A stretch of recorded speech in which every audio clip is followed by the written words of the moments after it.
త్వరలో 22 రాష్ట్రాల్లో సర్ సిద్ధమవుతున్న కేంద్ర ఎన్నికల సంఘం.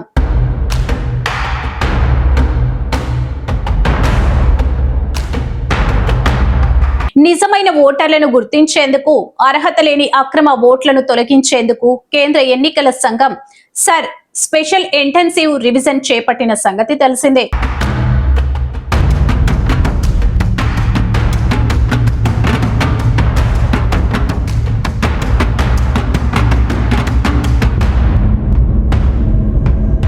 ఇప్పటికే పశ్చిమ బెంగాల్, అస్సాం, కేరళ వంటి రాష్ట్రాల్లో సర్ని పూర్తి చేసింది సిఇపి. ఇప్పుడు మిగతా రాష్ట్రాలతో పాటు కేంద్ర పాలిత ప్రాంతాల్లో కూడా సర్ చేపట్టేందుకు సిద్ధమవుతుంది. ఇందులో తెలంగాణ కూడా ఉంది.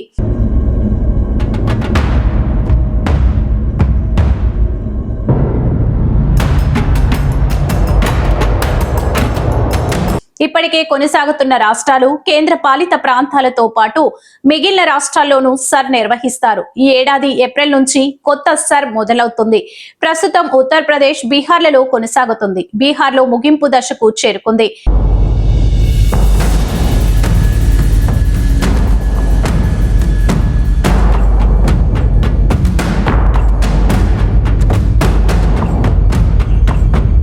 Delhi, Haryana, Himachal Pradesh, Jammu Kashmir, Ladakh, Manipur, Meghalaya, Mizoram, Nagaland, Odisha, Punjab, Sikkim, Tripura, Telangana, Uttarakhand, Jharkhand, Maharashtra, Karnataka, AP, Arunachal Pradesh, Chandigarh, Dadra and Nagar Haveli, Daman and డయ్యూలో ఏప్రిల్ నుంచి సర్ చేపట్టేందుకు అధికారులు సిద్ధమవుతున్నారు.